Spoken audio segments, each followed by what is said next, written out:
to the channel. If you're new here, please consider hitting on that subscribe button, right? So guys, we're going to be reacting on Poland is not yet lost today. If you're super excited, let's check this out. Don't forget to like, comment and share the video, right? So without any further ado, let's check this out. Poland is not yet lost, or at least not since the end of the First World War, where it regained its independence. In 1919, Poland finds itself at war with Russia, where the Bolsheviks have gained the upper hand. Their leader Vladimir Lenin saw Poland as a bridge to bring communism to Central Europe. A year into the war, the Red Army launches a successful offensive, forcing a Polish retreat all the way to Warsaw. Poland's very survival was again at risk. Russia's objective was to occupy all of Poland. With this, the Red Army called for a mass push towards the Polish capital. As the Polish lines shortened, retreat became more organized. Polish commander and head of defense of the capital, Józef Pilsudski, called for Polish forces to withdraw across the Vistula River and defend the bridgeheads. The 1st and 2nd armies would take on a passive role, holding the main Soviet push as Warsaw's last line of defense. The 5th Army would be placed to defend the northern area near Modlin Fortress to stop any attempt at an encirclement. The rest of the available divisions would be concentrated to the south and wait for Pilsudski's command. August 12th, the attack came led by Mikhail Tukhachevsky, sending in the Soviet 16th Army against the Polish 1st Army, guarding Warsaw, while the Soviet 3rd, 4th, and 15th Armies pushed into the northwestern front. During the offensive, the Mazir Group was deployed to protect the Soviet southern flank. Tukhachevsky concentrated his attack on the northwestern front in order to swing behind Warsaw, as this was a move done in 1831 by the Russian Empire to crush the Polish uprising with relative ease. Pilsudski knew this all too well and was able to predict the Soviets' movements. The Russians steadily advanced further into Polish territory. Intense fighting on the central front saw the city of Razumin change hands several times before finally falling to the Red Army. In the north, the Polish 5th Army was against 3 armies, both numerically and technologically superior.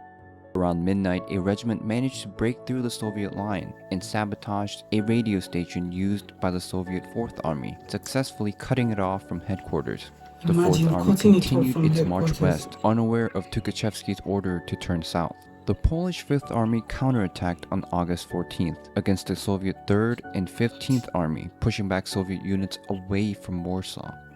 The mindset of military leaders differ on the two sides.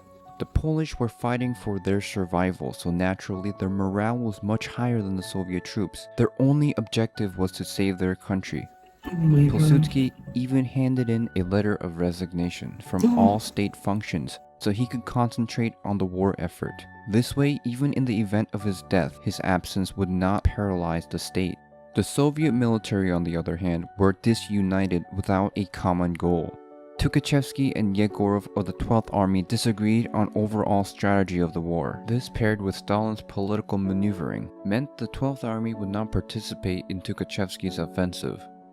At one point, the Soviet 1st Cavalry Army directly disobeys Russian high command, initially ordered to attack Warsaw from the south. It chooses rather to assault the city of Lvov at Stalin's insistence. Pilsudski begins his counteroffensive on August 16th and commands the southern divisions to begin its march north against the small Mazir Group. His divisions defeat the Mazir Group on the first day and cuts off communication and supply lines of the Soviet 16th Army.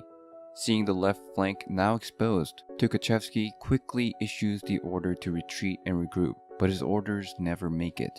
The northern Soviet divisions continue their march west, now cut off by the Polish 5th Army. In the center, the cut-off 16th Army retreats, and the trapped 4th Army flees into East Prussia, where the entire army is interned and disarmed.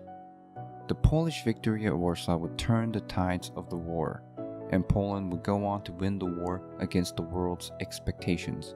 In March of 1921, the eastern borders were established, and Poland, at least for a little while, was not yet lost. In all this, they actually came out victoriously.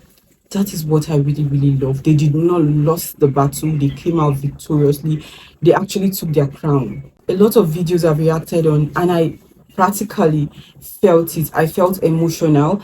I felt really down.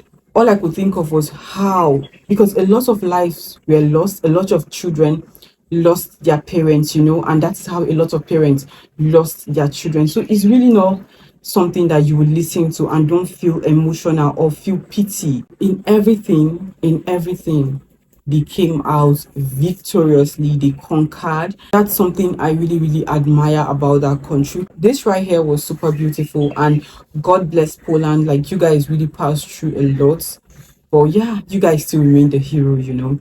I hope you guys enjoyed this. Let me know your thoughts on the comment section. If you have more opinion, please drop it on the comment section for me. I would love to hear that, and I know people would love to read that as well. All right, I'll see you guys in my next video.